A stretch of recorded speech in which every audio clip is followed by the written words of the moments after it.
হাজার হাজার chairman, member, উপজেলা, পৌরসভা, ভাইস চেয়ারম্যান সবাই একটি দাবি নিয়ে মনে হয় সরকার অ্যাডভাইজার প্রধানের কাছে স্মারকলিপি পেশ করছেন।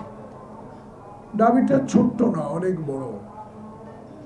সেই দাবির প্রতি আজকে মানুষ কথা বলছে, সমর্থন দিচ্ছে, কিন্তু কিছু সংখ্যক রাজনৈতিক দল, আমি বলবো আমার ক্ষুদ্র অভিজ্ঞতা থেকে আমার মনে হয় কিছু একটা যেন ঘটার ব্যবস্থা তারা করছে।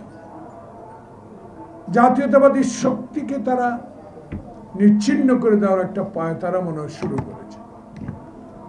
তারই কিছু দৃশ্যমান, তারে কিছু কথাবার্তা আমরা রাজনৈতিক ডানে বামে সামনে সবাই আমরা কিছুটা বুঝতে পেরেছি, কারণ আমরা জাতীয়তাবাদী শক্তির মূল শক্তি।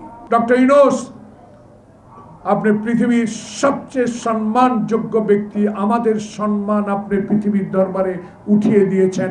আপনাকে আমরা কশ্চিন কালো কখনো অপদস্থ করতে দেব না, কারণ আপনি যদি সত্যিকার অর্থে আমাদের কথাটা জনগণের ভাষা বুঝে থাকেন, অনুগ্রহ করে এই যে ভাষা আমাদের সংস্কার চলুক, কিন্তু এমন সংস্কারের নামে বিলম্ব করে জাতীয় সংসদ নির্বাচন দেরি করবেন, এটা বুঝতে যদি আপনার দেরি হয় তাহলে আপনার প্রতি মানুষের আস্থা উঠে যাওয়ার সম্ভাবনা বেশি। সাবেক সেনাপ্রধান মহিন ফখরুদ্দিন বহু চেষ্টা করেছিল কিংস পার্টি তৈরি করে বেগম জিয়ার দলকে নিচ্ছিন্ন করে দিবে।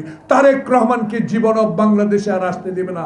আল্লাহর কি রহমত, হাসিনা তুমি মোদির ধুতির তলে, আর বেগম খালেদা জিয়া লন্ডনে একটা